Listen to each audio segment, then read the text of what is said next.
심경으로 우리의 믿음을 고백하겠습니다. 나는 전능하신 아버지 하나님 천지의 창조주를 믿습니다. 나는 그의 유일하신 아들 우리 주 예수 그리스도를 믿습니다. 그는 성령으로 잉태되어 동정녀 마리아에게서 나시고 본디오 빌라도에게 고난을 받아 십자가에 못 박혀 죽으시고 장사된 지 사흘 만에 죽은 자 가운데서 다시 살아나셨으며 하늘에 오르시어 전능하신 아버지 하나님 우편에 앉아 계시다가 거기로부터 살아있는 자와 죽은 자를 심판하러 오십니다. 나는 성령을 믿으며 거룩한 공교회와 성도의 교제와 죄를 용서받는 것과 몸의 부활과 영생을 믿습니다. 아멘. 다 자리에 앉으시겠습니다.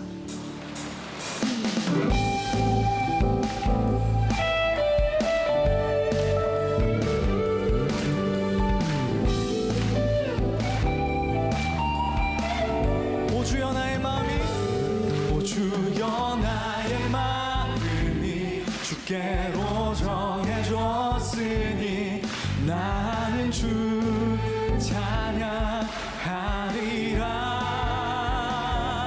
깨어라 나의 영혼아 비파와 수금 들어라. 이 새벽에 내가 찬양.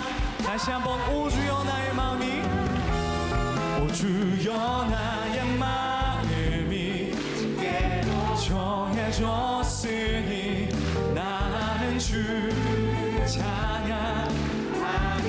내 영광아 깰지어다 비파야 수금아 깰지어다. 내가 새벽을 깨우리로다.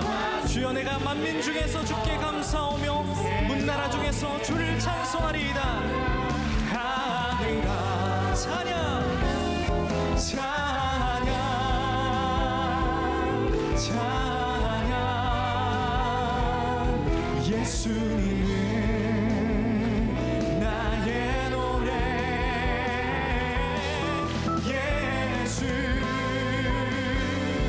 예수 예수님은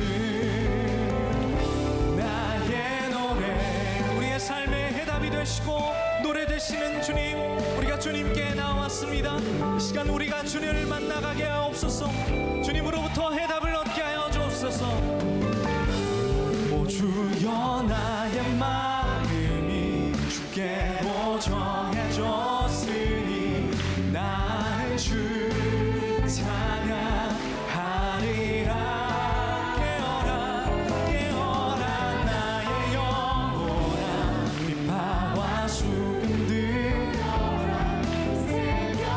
이 시간 우리의 영을 깨우기를 원합니다. 찬양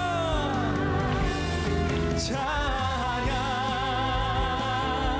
찬양. 예수님은 나의 노래. 예수 예수 예수님은. 여러분의 목소리로 다시 한번 예 노래 찬양 찬양.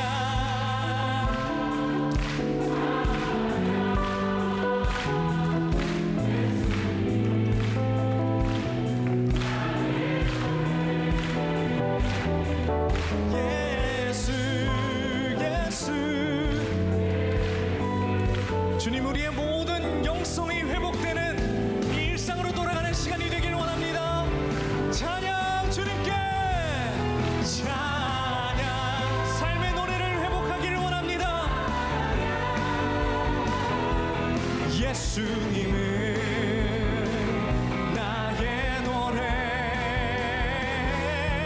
예수 예수 예수님은 나의 노래. 할렐루야.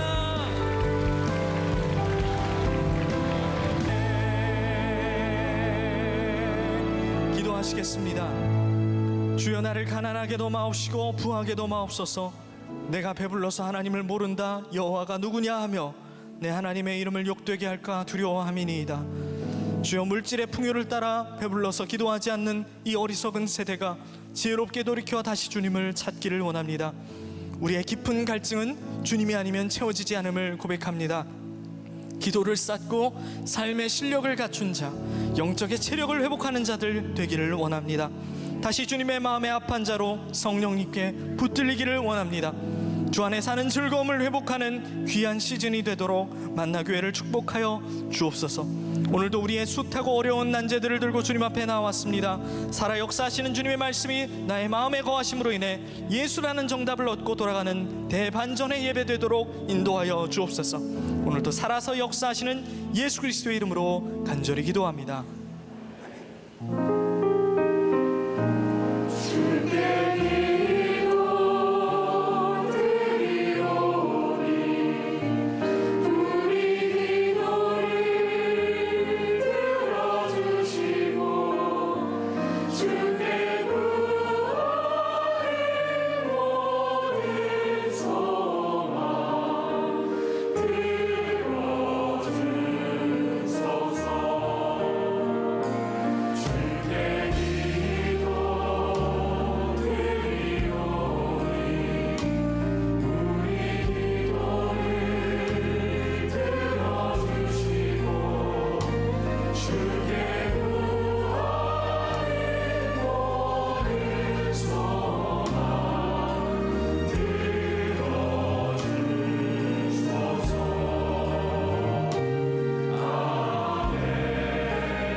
자, 이제 오늘 말씀으로 들어가는데 오늘부터 이제 새로운 시리즈가 시작이 돼요. 앞으로 12주 내지 한 16주 정도 이 말씀을 나누게 될 텐데 전체 주제가 인생의 질문 말씀으로 답하다. 제가 들어도 감동적이에요. 어쩌면 이렇게 주제도 잘 잡았을까? 이 반응은 제가 조금 기대했던 반응이 아닌데, 자, 기대가 돼요.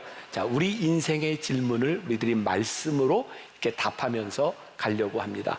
어떻게 여러분들에게 다가갈지는 모르겠어요. 오늘 첫 번째, 이 선악과에 대한 이 물음을 가지고 사랑은 선택이다, 이런 제목의 말씀을 나누려고 합니다. 우리 크리스찬들뿐만 아니라 교회를 다니지 않는 사람들이 제일 많이 묻는 질문 가운데 하나가 바로 선악과에 대한 이야기입니다. 하나님이 왜 선악과를 만드셨을까요? 사실 이게 굉장히 대답하기 어려운 부분이기도 하고 궁금하기도 한데, 사실 생각해 보면 이런 질문을 묻는 게 조금 문제가 있어요. 왜냐하면 아니, 하나님이 만들어 놓으셨는데 왜 우리가 자꾸 물어요? 하나님 마음 아니에요? 이런 걸 조금 유식한 말로 뭐라고 하냐면 하나님의 주권이다, 이렇게 말을 합니다. 그러니까 우리들이 풀어야 될 질문은 왜 만드셨는가 이렇게 불평하는 것이 아니라 하나님이 선악과를 만드신 이유가 뭔지를 우리들이 아는 것이 중요할 것 같아요. 뿐만 아니라 우리들은 신앙생활하면서 이런 어려운 질문들, 풀지 못하는 문제들이 있는 거예요. 예수님이 예수를 믿는 자마다 구원을 얻는다고 하셨는데, 그러면 예수님이 오시기 전에 사람들은 어떻게 되었을까? 그들은 어떻게 구원을 받는가? 또 선하신 하나님이 이 세상을 창조하셨다고 하는데, 그럼 우리들이 살아가면서 겪는 이 악한 것들에 대한 문제는 무엇인가? 이런 질문들이 우리들에게 있는 거죠. 이런 문제들도 앞으로 다루게 될 거예요. 또 어거스틴이라고 하는 유명한 교부, 그가 이제 5세기에 살았던 사람인데요. 사람들이 어거스틴에게 이런 질문을 했습니다. 하나님께서 이 세상을 창조하시기 전에는 뭘 하고 계셨을까요? 궁금하세요? 그때 어거스틴이 이렇게 대답했어요. 그런 질문을 하는 사람을 위해서 지옥을 만들고 계셨습니다. 아무튼 이 문제를 풀 수 없다는 거죠. 사실 우리들의 삶에는요, 우리가 다 이해할 수 없거나 설명할 수 없는 문제들이 참 많이 있습니다. 사실 제가 이 말씀의 첫 번째 이 시리즈 제목을 어려운 질문, 명쾌한 해답, 이렇게 지었거든요. 근데 말씀을 준비하다 보니까 제가 명쾌한 해답을 할 자신이 없는 거예요. 그래서 예배팀들에서 이런 얘기를 했었어요. 목사님, 이거 포기하는 게 좋겠습니다. 사실 말씀을 준비하는 게 그렇게 어려웠어요. 그런데 이렇게 말씀을 준비하다가 어떻게 보면 이게 절충안이 될지도 모르겠다라고 생각했는데, 제가 이 제목이 나오기 전에 두 번째로 그러면 어려운 질문 명쾌한 해답이 아니라 어려운 질문 솔직한 해답으로 해보자, 뭐 이렇게 제목을 바꿔보기도 했어요. 그런데 우리들이 가지고 있는 이 문제들은 사실 우리들이 합리적으로 설명할 수 있는 것도 있지만 믿음이 아니고는 설명할 수 없는 것들이 있어요. 그래서 모든 것들에 대한 정답이 아니라 이 문제들을 우리들이 가지고 고민하면서 때로는 우리 안에서 소화가 되기도 할 거고, 우리의 믿음으로 이 문제가 해결되게 될 수도 있어요. 이 말씀도 제가 원고를 준비해 놓고 우리 평신도 묵상팀에게 말씀을 주고 피드백을 이렇게 받았어요. 이 말씀을 어떤 느낌으로 어떻게 묵상할 수 있는가? 한 분은 이런 이야기를 했어요. 목사님, 이 말씀을 읽다 보니까 이 제목이 이랬으면 좋겠어요. 어리석은 질문, 필요한 해답. 그러면서 로마서 1장 22절의 말씀을 인용해 줬는데, 새 번역어로 보면 사람들은 스스로 지혜가 있다고 주장하지만 실상은 어리석은 사람이 되었습니다. 우리는 굉장히 잘난 척하고 이런 질문들을 하지만 때때로 그 질문들이 어리석게 느껴질 수도 있겠다는 거죠. 그러면 신앙은요, 자, 제가 대답하지 못하는 것에 대한 핑계를 대려고 하는 것이 아니라 사실 신앙은 굉장히 신비한 영역 가운데 있어요. 만일 이 신앙의 문제를 우리들이 합리적으로 다 풀어낼 수 있다면 이 신앙과 믿음이라고 하는 게 우리들에게 어떤 의미가 있을까요? 사실 이 신앙, 믿음의 문제는 어떤 면에서 우리들이 믿음을 가지고 풀어가야 되는 부분들도 많이 있어요. 그래서 묵상했던 우리 평신도 중에 한 사람은 우리들이 어려운 질문이라고 생각했는데 내가 신앙생활을 하다가 내 믿음이 자라나고 보니까 그게 어려운 질문이 아니라 어리석은 질문이었구나라고 느낄 때도 있다는 거예요. 어떤 면에서 우리들의 질문은 우리들의 관점이 바뀌기 전까지 절대로 해답이 없을 때도 있어요. 뭐 당장 지금 우리나라에서 일어나고 있는 현상을 한번 봅시다. 우리나라 사람들이 크게 세 그룹으로 나눠져 있어요. 보수, 진보, 중간. 이 사람들의 생각이 정말 바뀌지 않습니다. 진보 측에서 뭐라고 이야기를 하고 증거를 다 이렇게 들이밀어도 보수 사람들은 안 믿습니다. 보수 측에서 아무리 증거를 가지고 들이밀어도 진보적인 사람들을 믿지는 않습니다. 결국 사실에 대한 문제가 아니라 우리의 관점이 어떻게 바뀌어지느냐가 훨씬 더 중요할 수 있는 거죠. 자, 하나님께서 선악과를 따먹지 말라 만들어 놓고 말씀하셨는데 우리는 계속 뭘 얘기해요? 아니, 왜 만들어 놓으셨어요? 아니, 하나님이 따먹지 말라고 얘기했는데 우리는 계속 뭐라고요? 왜 만들어 놓으셨어요?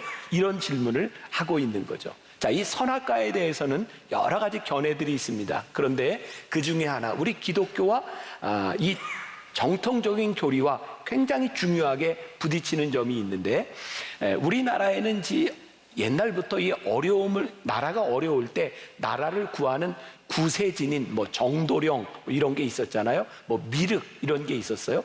소위 말해서 통일교회 문선명, 또 영생교회 뭐 교주 조희성, 또 천부교회 박태선, 이런 사람들도 자기들이 메시아라고 하면서 이 교리를 바꿔놓죠. 여러분들 아시죠? 이게 인터넷 가서 쳐보면 우리나라에 자칭 하나님이 한 20 몇 분 계시는 거. 네? 그래서 이 선악과의 교리를 가지고 우리 정통 교리를 부인하는 부분들이 있어요. 자, 그들이 주장하는 걸 제가 조금 읽어드릴게 들어보세요. 기독교의 성경학자들은 하나님이 아담과 하와에게 자유의지를 주었다고 하는데 말도 안 되는 소리다. 죽음이라는 극한 상황을 설정해 놓고 자식들에게 자유의지라는 미명하에 자식들을 영원히 죽게끔 방치해 놓는 부모가 어디 있는가? 어떤 부모가 겨우 기어다니는 어린 자식을 방에 혼자 놔두고 나가면서 이 어린 아이가 맛있게 먹고 놀 수 있는 과일과 과자를 많이 놔두고 나가면서 이렇게 말합니다. 얘야, 이 과일과 과자를 맛있게 먹으면서 놀아라. 다만 여기 요 그릇에 담겨 있는 것은 절대 건드리면 안 돼. 먹으면 죽어. 주의를 주면서 알려주고 어머니는 나갔지만 혼자 남은 아이는 그걸 먹고 죽었어요. 그 안에 있었던 건 쥐약이었던 거죠. 결국 이 어린아이는 쥐약을 먹고 죽었다고 한다면 이런 어리석은 부모가 어디 있겠는가? 그러면서 하나님은 실패했다라고 말하는 거예요. 동의하세요? 어떻게 보면 이게 참 맞는 얘기 같습니다. 그래 정말 왜 하나님이 왜 선악과를 만들어 놓으셨어? 그런데 창세기 1장 26절에 보면 이 이야기가 전혀 맞지 않는다는 것을 우리들이 알게 되죠. 같이 읽어봅니다. 창세기 1장 26절 시작. 하나님이 이르시되 우리의 형상을 따라 우리의 모양대로 우리가 사람을 만들고 그들로 바다의 물고기와 하늘의 새와 가축과 온 땅과 땅에 기는 모든 것을 다스리게 하자 하시고, 하나님이 우리를 창조하셨는데요, 선악과를 만들어 놓으셨는데 우리를 아무것도 모르는 어린아이로 만드신 게 아니라 어떻게 만드셨다고요? 하나님의 형상을 따라 하나님의 인격을 가진 사람으로 만드셨고 우리로 하여금 이 세상을 다스릴 수 있는 권한과 권세를 우리들에게 주셨어요. 하나님이 우리를 어린아이로 아무것도 모르는 존재로 창조하신 것이 아니라 우리를 인격체로 창조하셨다는 거예요. 여기에서부터 우리들이 선악과의 문제를 풀어나가야 돼요. 그리고 이 선악과를 통해서 우리는 바로 이 인간론과 우리들에게 왜 죄가 들어왔고 죄가 어떤 문제가 있는지를 보여주는 인간론과 죄론에 대해서 우리들이 명확하게 알게 되는 거죠. 오늘 짧은 시간이기 때문에 여러분들에게 자세하게 설명하지는 못하지만 오늘 우리는 이 부분들을 다루게 될 거예요. 자, 묵상팀의 한 권사님이 아주 흥미로운 상상을 했어요. 여러분들도 여기에 대입해 보면 좋을 것 같아요. 자, 제가 조금 읽어드릴게요. 만약 우리 가족 3명만 에덴 동산에 살았다면 누가 가장 먼저 선악과에 손을 댔을까 하는 생각을 해보았다. 남편은 성격상 호기심도 적고 배만 부르면 아무 문제가 없는 사람이니 선악과는 절대 따먹을 일이 없었을 것이다.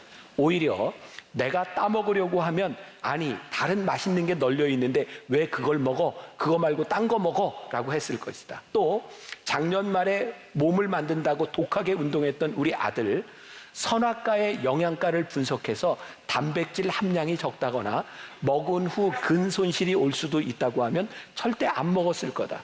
문제는 난데 워낙 호기심이 많고 궁금한 것도 많은 나는 뱀이 나를 꼬시기 전에 내가 먼저 뱀에게 가서 물어봤을 것이다.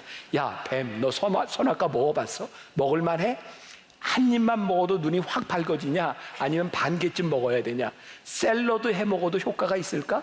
말려 먹는 건 어때? 라며 이것저것 간을 보면서 물어보고 결국엔 따먹었을 것이다.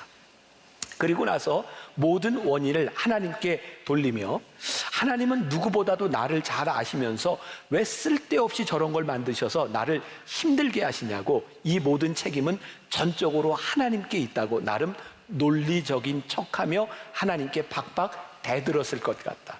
마지막으로 어느 목사님이 선악과에 대해 말씀하셨던 것이 생각나 적어본다. 아담과 하와가 우리나라 사람이었다면 뱀이 유혹할 때 선악과를 안 떠먹었을 것이다. 뱀을 잡아먹었지. 네. 이 어떤 목사님이 제가 오래전에 얘기했던 저 같아요. 그러면서 마지막으로 목사님, 만약 목사님께서 아담이나 하와였다면 어떠셨을 것 같아요? 목사님의 답이 궁금합니다. 그래서 생각해 봤어요. 나는 어떻게 했을까? 저는 선악과를 안 떠먹었을 것 같아요. 왜냐하면 하나님이 따먹지 말라고 했으니까.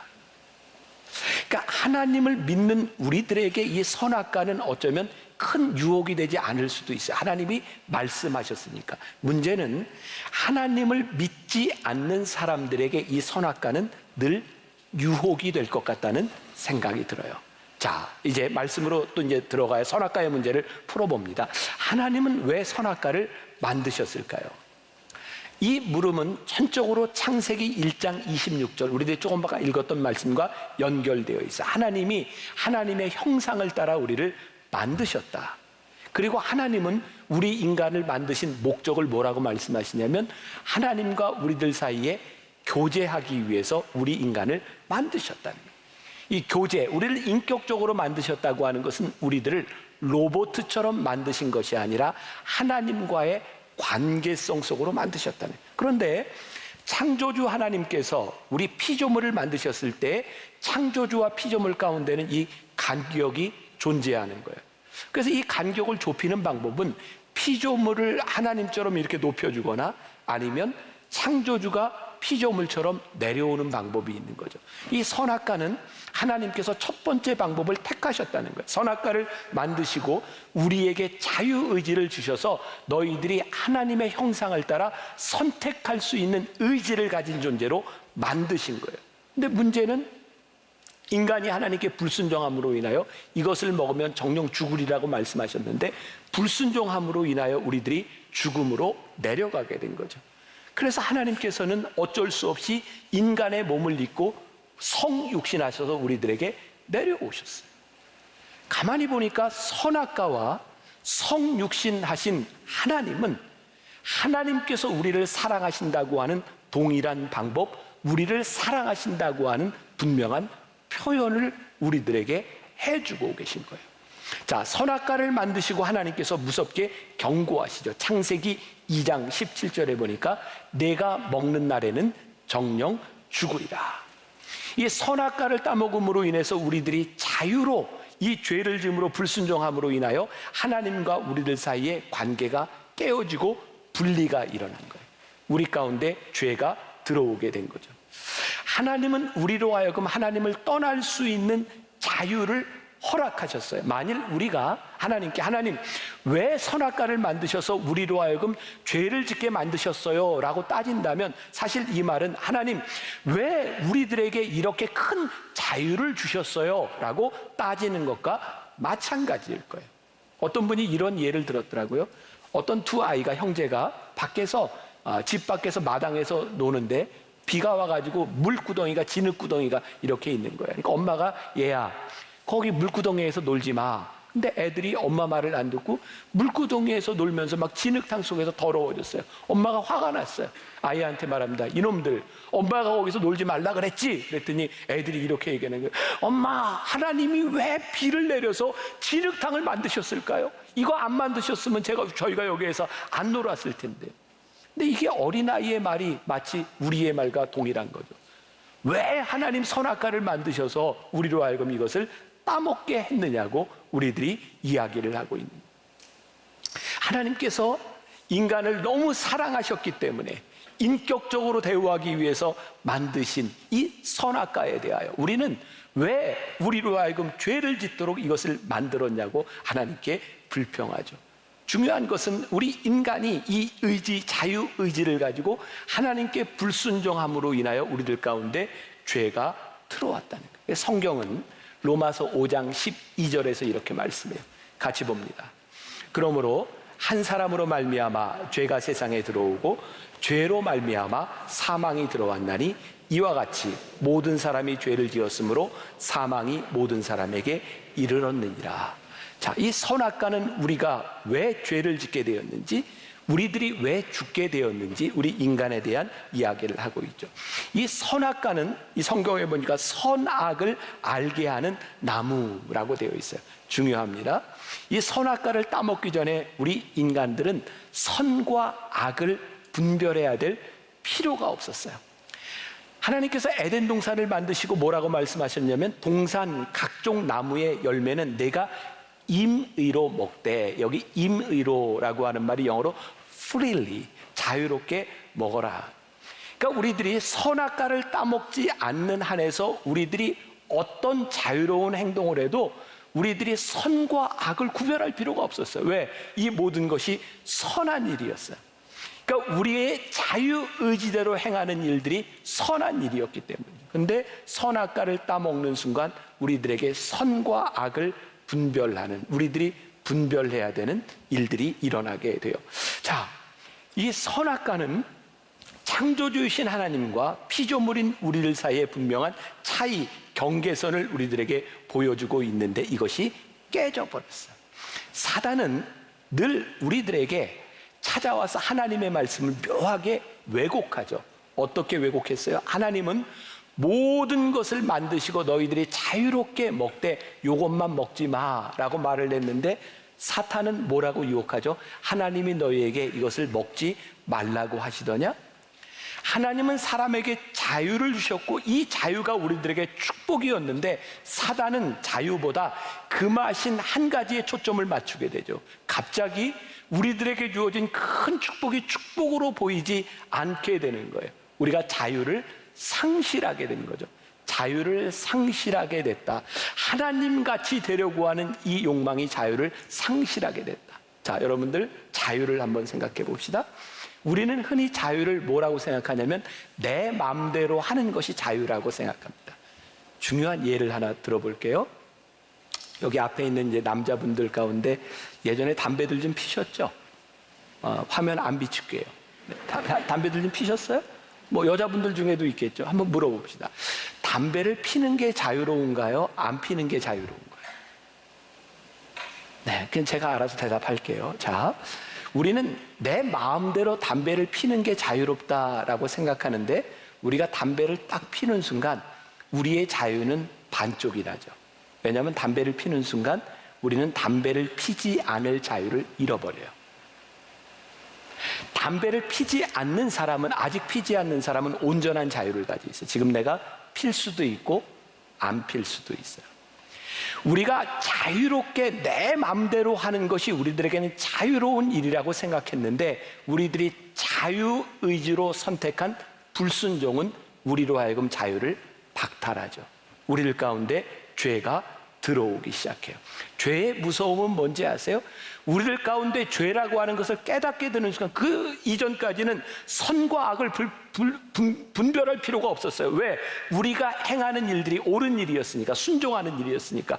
우리들에게 선과 악을 구별하는 것이 들어오기 시작하면서 죄가 뭔지를 깨닫게 되고 죄를 지은 인간은 하나님의 낯을 피하기 시작해요. 그래서 죄 지은 인간의 가장 무서운 것은 죄로 인해서 하나님과 우리 사이의 관계가 깨어지는 것이죠. 하나님과 우리 사이에 단절이 와서 이게 선악과가 우리들에게 말씀하고 있는 우리 인간들의 문제인 거죠. 자, 그래서 우리는 이제 우리들이 행하는 것 중에 우리들이 선을 행한 능력을 잃어버리고 자꾸 악을 향해 가는 우리의 본성, 죄의 본성이 우리 가운데 들어오는 거예요. 그러니까 여기 있는 여러분들, 저를 포함해서 우리가 살아가면서 왜 내 속에는 죄성이 있는가, 죄를 향한 마음이 있는가, 왜 나는 이렇게 순수하게 살아갈 수 없는가라고 하는 고민은 우리 인간들이 가지고 있는 죄성 가운데 있는 거예요. 죄성이 어떤 건가요? 제가 예를 들어볼게요. 제가 이제 영성 훈련을 할 때 이게 첫 시간에 늘 하는 이야기인데, 제가 20여 년 전 우리 이제 학생들을 데리고 청년들을 데리고 중국에 단기 선교를 갔을 때, 그때 하이라이트 코스 중에 하나는 뭐냐면 저 압록강 철교에 가서 저 북한 쪽을 바라보고 북한 쪽까지 가보는 거예요. 그때 20여 년 전에 굉장히 그런 익사이팅한 경험이었던 것 같아요. 그래서 그 압록강 이 철교를 이렇게 이제 올라가서 걷는데, 거기 올라가는데 돈을 내야 돼요. 중국 공안들이 돈을 받습니다. 그런데 이런 이야기를 하죠. 저 압록강 철교 딱 중간에 가면 이쪽은 중국 땅, 이쪽은 북한 땅인데 북한 땅에 넘어가면 안 된다는 거예요. 근데 그걸 어떻게 하냐면 철교 색깔이 중간에 딱 다릅니다. 북한 쪽하고 중국 쪽하고. 근데 그 사람들이 이런 제안을 해요. 돈을 조금 더 내면 북한 쪽까지 넘어갔다 올 수 있습니다. 근데 뭐 꼭 굳이 그렇게 해야 되는가? 그래서 돈을 안 냈거든요. 근데 그 사람들이 뭐라고 얘기하냐면 절대로 북한으로 넘어가면 안 됩니다. 근데 정말 이 철교 위에 올라가면 북한 군인들이 빨래하고 목욕하고 이러는 게 다 보여요. 정말 가까워요. 제가 이제 학생들을 데리고 철교를 이렇게 걸어가게 되었는데, 정말 중간에 가니까 딱 색깔이 달라요. 저쪽은 북한, 이쪽은 중국. 근데 머릿속에 뭐가 남아있어요? 절대로 거기는 가면 안 된다는 거예요. 근데 그게 그렇게 가고 싶은 거예요. 그래서 제가 거기서 그 중간에 가 있다가 북한 쪽 그 다른 색깔 철교를 딱 밟고 왔어요. 뭐 아무 일도 없어요. 근데 왜 저에게 그 발을 밟고 싶은 욕구가 생겼냐면 하지 말라는 거예요. 그러니까 죄성에 들어온 우리 인간들에게 율법이라고 하는 것은 우리로 하여금 우리를 보호해 주는 것이 아니라, 죄를 짓지 말라라고 하는 것이 우리를 보호해 주는 것이 아니라, 그 율법이 우리들에게 오히려 올무가 되고 우리를 죄 가운데 빠지게 했죠. 그래서 로마서 3장 23절에 보니까 모든 사람이 죄를 범하였음에 하나님의 영광에 이르지 못하게 되었다. 그래서 죄를 지은 인간, 우리 속에 있는 죄성을 가지고 있는 인간들은 자꾸 하나님의 낯을 피하게 되는 거예요. 문제는요, 우리들이 하나님의 낯을 피하는 이 죄성으로 말미암아 우리의 자유의지는 자꾸 죄를 향해 가고 있다는 거예요. 다시 말해서 우리의 자유의지가, 아니 우리들의 삶이 하나님의 낯 안에 우리들이 있으면 죄의 성향으로부터 멀어지는데, 죄가 우리 속에 들어옴으로 인하여 우리가 자꾸 하나님의 낯을 피하여 가기 때문에 우리들이 죄성에 자꾸 약해지고 넘어지는 거예요. 사실 지난 목요일 날 찬양 집회를 하면서 저에게 참 놀라운 그런 영적 경험이죠. 오랜만에 우리가 코로나로 인해서 이렇게 모이지 못했었는데 그날 찬양을 하는데요, 우리 성도들이 그냥 이렇게 제 느낌에 찬양하는 가운데 그냥 하나님이 오래 기다리셨구나, 이게 주의 임재가 여기에 있구나 하고 다 일어나서 찬양을 하는데 주의 임재 가운데 있는 거예요. 하나님이 여기 함께 하시는구나. 우리가 하나님의 낯을 피하여 있는 장소가 아니라 하나님의 임재가 우리 가운데 있습니다. 하나님의 영으로 우리들이 충만할 때, 하나님의 낯에 우리들이 있을 때 우리들이 죄를 이길 수 있는 성향들이 생기는데, 죄의 본성이 우리들 가운데 들어와서 자꾸 하나님을 피하는 우리들의 모습들이 되었던 거죠. 그럼 우리들에게 이런 질문이 생기는 거예요. 그러면 하나님은 우리들이 타락할 줄 모르고 선악과를 만들어 놓으신 겁니까? 자, 이 문제에 대한 답을 좀 풀어보죠. 하나님은 사랑 때문에 눈이 멀었다라는 책이 있습니다. 그 책에서 하나님께서는 인간을 너무 사랑하셔서 실수하셨고 그것 때문에 고생하신다는 거예요. 이 표현은 진짜 실수하셨다고 하는 것이 아니라 하나님께서 우리를 너무 사랑하셔서 하나님의 아픈 마음을 가지고 계시다는 거죠. 하나님은 우리를 너무 사랑하셔서 하나님이 어려운 길을 향해 가고 계신다는 거예요. 성경을 우리들이 흔히 이렇게 얘기합니다. 하나님의 러브 스토리라고. 우리를 얼마나 사랑하시는지를 말씀하고 계시는 거예요. 하나님께서 우리를 사랑하셔서 선악과를 만들어 놓으셨고, 타락한 우리 인간들, 죄에 빠진 우리 인간들, 하나님이 끝까지 우리를 잊지 않으시고 기억하시는 하나님의 사랑이, 하나님의 약속이 있는 것이 하나님의 말씀이라고.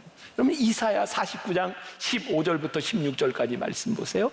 하나님을 배신하고 타락했던 죄에 빠진 인간들을 향한 하나님의 마음이에요. 같이 읽겠습니다. 시작. 여인이 어찌 그 젖 먹는 자식을 잊겠으며 자기 태에서 난 아들을 긍휼히 여기지 않겠느냐. 그들은 혹시 잊을지라도 나는 너를 잊지 아니할 것이라. 내가 너를 내 손바닥에 새겼고 너의 성벽이 항상 내 앞에 있나니. 젖 먹는 어미가 어찌 그 자식을 잊겠느냐. 자기 태에서 난 아들을 긍휼히 여기지 않을 자가 누가 있겠느냐. 그러나 혹시 그들이 잊을지라도 나는 너희를 잊지 아니하리라. 하나님의 사랑이 끝까지 우리들에게 있다는 거예요. 얼마 전 제가 신방했을 때 그런 일이 있었어요. 신앙생활을 시작한 지 얼마 안 되는 분인데 이분에게 불행이 찾아왔어요. 조카가 암에 걸렸다는 이야기를 듣고, 이게 암은 가족력이 있으니까 그분이 병원에 가서 검사를 했는데 이분도 유방암이 있다는 진단을 받았어요. 그것 때문에 놀란 오빠가 또 검사를 받았는데 임파선암이 있다는 결과를 받았어요. 이분이 이렇게 하소연을 하는 거예요. 우리 가족이 하나님께 버림받은 것 같습니다. 어떻게 이럴 수 있습니까? 근데 제가 이야기를 하다 이분에게 이런 말을 했어요. 아니요. 그 조카를 통해서 하나님께서 당신의 암을 일찍 발견하게 하시고, 오빠의 암도 일찍 발견하게 하시고, 그 일로 인하여 신앙을 가지지 않은 당신의 남편이 하나님께 기도하는 사람이 되었는데 어떻게 하나님이 당신의 가정을 버리셨다고 생각하냐. 하나님을 알지 못할 때는 버림받은 것 같은데 하나님께서 우리 가정에 손을 대셨구나, 하나님께서 우리 가정에 역사하시는구나 라고 생각하니 하나님이 우리의 가정을 사랑하시는 것이 느껴지는 것이에요. 선악과의 사건은, 선악과를 만드신 이 일은 하나님께서 무지해서 우리에게 절망을 주시기 위해서 만든 일이 아니라 하나님께서 우리를 끝까지 사랑하시고 우리와의 이 사랑의 관계를 인격적으로 만들어 가시기 위한 하나님의 러브 스토리였다고 하는 것이 우리들이 믿어지기 시작할 때 우리들이 다른 믿음의 눈을 보고 이 선악과를 보게 됩니다. 이런 예를 들을 수 있을까요? 어떤 애가 이렇게 칼이 필요한데 그 조그만 어린아이에게 부모가 칼을 주었어요. 생각해 보세요. 칼을 쥔 아이가 불안할까요? 칼을 쥔 아이를 바라보는 부모의 마음이 불안할까요? 하나님이요, 우리를 사랑하셔서 주신 그 선악과는 하나님의 애타는 마음이 있다는 생각이 들어요. 여기 혹시 선생님들 계신지 몰라요? 선생님들이 쉽게 아이들을 가르치려면 아이들을 인격적으로 대우하지 않으면 됩니다. 애들을 때리고 애들을 윽박지르고 명령하면 그런 선생질이 쉽습니다. 그러나 선생님으로 아이를 사랑하고 아이를 인격적으로 대하면 선생님이 하는 일이 그렇게 쉬운 것이 아니죠. 누가복음 15장에 탕자의 비유가 있어요. 아버지가요, 이 못된 아들이 아버지가 살아있는데 유산을 떼어달라고 그 유산을 가지고 자기 마음대로 살아가겠다고 하는 그 아들에게 유산을 떼어줍니다. 여러분 어떻게 생각해서 그 아버지가 그 아들에 대한 소망이 있었을까요? 그래, 네가 가서 잘 성공하고 좋은 아들이 되겠다라는 마음으로 주었을까요? 전 그렇지 않다고 생각하거든요. 아버지가 그 아들에게 유산을 떼어줄 때 그 마음이 얼마나 안타까웠을까요? 잘못될 확률이 많은 저 아들을 바라보며, 그러나 아버지는 끝까지 그 아들을 기다리고 하나님께서 우리를 인격적으로 대우하셨다고 하는 그 말은 하나님의 아픔이 있는 거예요. 우리를 인격적으로 대우하심으로 인하여 하나님의 사랑의 이야기가 안타까움으로 계속되고 있습니다. 그리고 오늘 말씀을 결론을 짓는다면 저는 이 선악과의 이야기를 통하여 우리에게 선택받기를 원하시는 하나님의 마음이 있다는 생각이 들어요. 자유의지, 하나님께서 우리들에게 자유의지를 주셨다고 하는 것은 하나님이 우리를 로봇처럼 만들어서 그런 거죠. 로봇 칩을 딱 만들어서 너는 하나님을 사랑하는 존재야, 하나님을 찬양하는 존재야. 그래서 삐리리 하나님 사랑합니다, 삐리리 하나님 찬양합니다, 하나님 찬양한 이런 존재로 우리를 만드시지 않았다. 우리의 자유의지로 우리들의 인생 가운데 우리들 앞에 선악과가 있는데 이 선악과가 있음에도 불구하고 하나님, 제가 하나님을 사랑합니다라는 존재로 우리를 만드셨다는 거예요. 선악과를 따먹은 어떤 사람은 왜 나에게 이런 시험을 주시나요? 선악과를 만들지 않았다면 제가 죄를 짓지 않았을 텐데요. 죄를 짓고 이렇게 말을 하는데 어떤 사람은 선악과에 대하여 이렇게 이야기합니다. 하나님, 선악과가 없었더라면 제가 하나님을 사랑한다는 것을 어떻게 표현할 수 있었을까요? 하나님이 선악과를 먹지 말라고 말씀하셨기 때문에, 이것은 손대지 말라고 말씀하셨기 때문에 제가 하나님을 사랑한다고 하는 것을 이렇게 표현할 수 있는 것, 이것이 선악과 때문이 아니겠습니까? 그럼 옛날 성경시대에는 노예 제도가 있었어요. 주인이 노예를 사랑하게 됐어요. 주인이 노예를 사랑하고 이 노예가 나를 사랑하는지 그것을 알려면 어떻게 해야 될까요? 노예는요, 주인이 시키는 대로 하는 거거든요. 나는 너 사랑해, 너 나 사랑해라. 그러면 노예는 주인을 사랑해야 되는 거예요. 근데 그 사랑이 무엇인지 그 노예에게 선택받기 위해서는 그 노예를 자유하게 놓아줘야 되는 거예요. 네 마음대로 선택하고 네 마음대로 생각하고 네가 마음대로 결정할 수 있어. 그때 그 선택받는 사랑이 진짜 사랑인 것을 알기 때문에, 그것이 인격적인 관계이기 때문에 자유를 주는 거죠. 선악과는 하나님께서 우리들에게 주시는 가장 명백한 자유, 인격적으로 우리를 대하시는 사랑, 그리고 우리로부터 선택받기를 원하시는 하나님 아버지의 안타까운 마음이 이 선악과 가운데 있는 거죠. 오늘 이 말씀이 여러분들에게 이렇게 적용됐으면 좋겠어요? 여러분들이 오늘 말씀을 듣고 세상을 나가면 여러분들에게는 많은 선악과들이 있을 거예요. 이거는 손대면 안 돼, 이거는 안 돼, 이것은 안 돼라는 그 선악과 가운데서 우리는 가장 분명하게 하나님 앞에 하나님을 향한 사랑이 무엇인지를 우리는 분명하게 표현할 수 있는, 여러분들의 삶의 한가운데서 여러분들 앞에 놓인 선악과 가운데서 선택받기를 원하시는 하나님 앞에 내가 하나님을 사랑합니다, 하나님을 찬양합니다. 여러분들의 인생에 수없이 많은 결정의 순간들 가운데서 여러분들의 자유의지가 가장 분명하게 하나님 앞에 사랑을 확인하고 확증할 수 있는 여러분들이 되시기를 주님의 이름으로 간절히 축원합니다.